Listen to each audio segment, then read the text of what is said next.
ចាជម្រាបសួរទៅដល់ពួកអ្នកច្រណែងគ្នានេះបុករុកឆ្កឹះឆ្កៀលខ្លាចខ្ញុំបានអ្នកមានខ្លាចខ្ញុំរស់នៅក្នុងភូមិអ្នកមានខ្លាចខ្ញុំរស់ស៊ីមានបានជាងអ្នក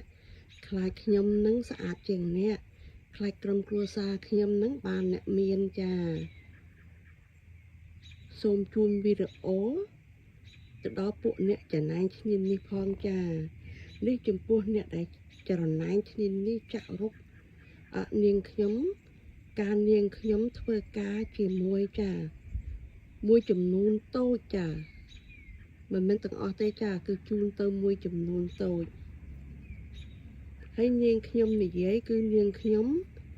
មានសំឡេងជាផុសតាងចា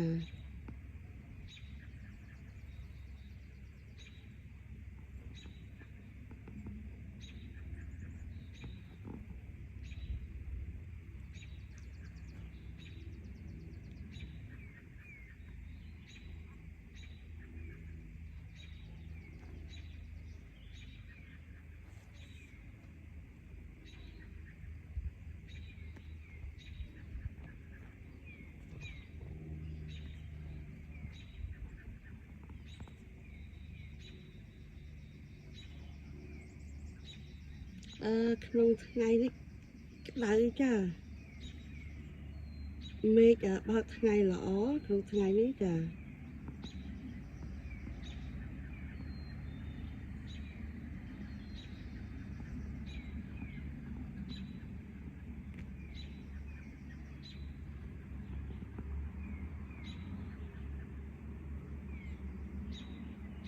ហើយនាងខ្ញុំសូមអភ័យទោសពីចម្ងាយផងចាបើសិនជាខ្ញុំនិយាយទៅខុសឆ្គងត្រណាសូមមេត្តាអភ័យទោសផងចាវីដេអូនេះខ្ញុំផ្ញើទៅអ្នកដែលធ្វើការជាមួយខ្ញុំកន្លងមកចា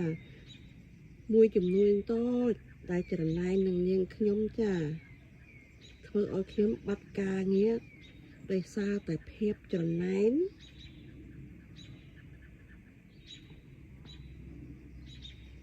ភាពចាក់រុកភាពស្អប់ភាពប្រច័ណ្ឌ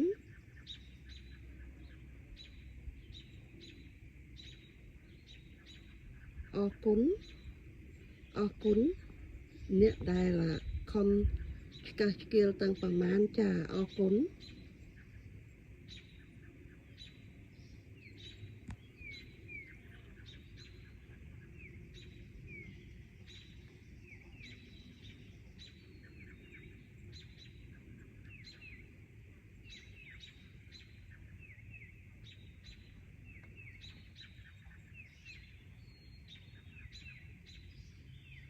បងប្អូនអើយនៅក្នុងព្រៃបងប្អូនឮតែសត្វយំទេ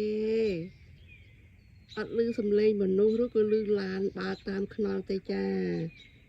ព្រោះរស់នៅក្នុងព្រៃឮតែសត្វយំគ្រប់កន្លែងចា